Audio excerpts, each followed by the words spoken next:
Hello, this is Charles D. Shell, writer, artist, and general loudmouth. This is episode 3 of Superpowers in the Real World.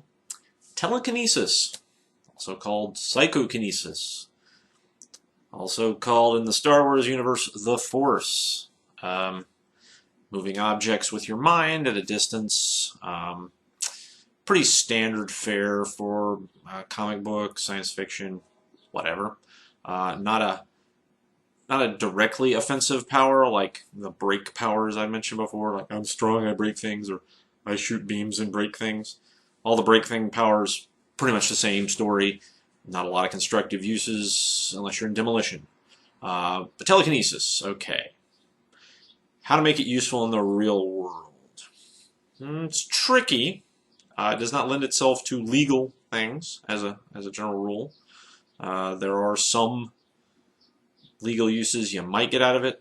I guess first I should set the parameters because there's a fairly wide range of telekinesis, and with comic book characters, I get the ones that can just like move a few 100 pounds, and then those that can like lift up tanks or so forth.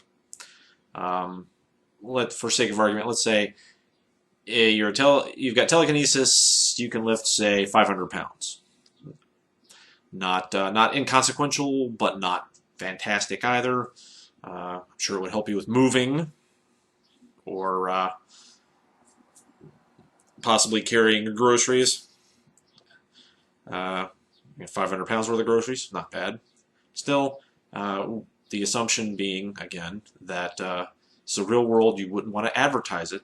Telekinesis is another power, again, that is best to be kept secret.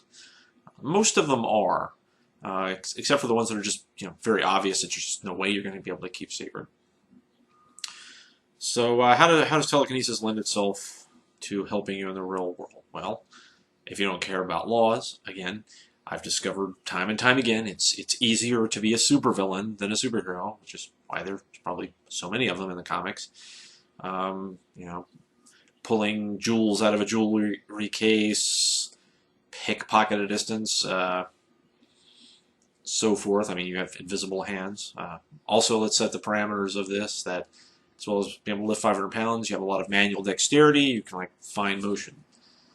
So again, I went through several different options, and again, I came down to a similar conclusion I did with telepathy. That is to say, probably your best case scenario for making a lot of money without advertising your abilities, and that's usually what people are wondering, like, how do I make myself rich? How do I have a living, etc.? How does this help my life? Only in this case, it wouldn't be poker. I would say something along the lines of craps or roulette wheel. You can, if you can manipulate things at a fine level invisibly, not too hard to twink a ball into the right space on a roulette wheel, or have those dice come up just the way you want them. I never really realized how a great deal of superpowers tend to lend themselves to cheating at gambling.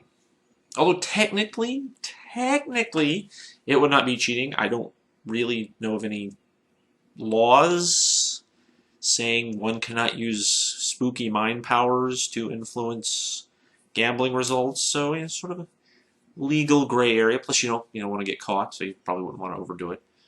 But you also wouldn't have to do it as much as you would with poker, since the payouts on things like especially the roulette wheel, are very, very high. It's poker, you'd have to kind of build up to it, but you could easily make a great deal of money in just one roll of the roulette wheel that you can control. So that would probably be the path of least resistance.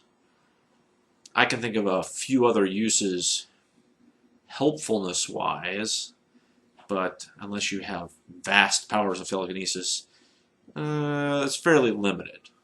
But again, one of the more ubiquitous powers floating around. Everybody and his brother has a little bit of telekinesis, it seems like. That's basically it.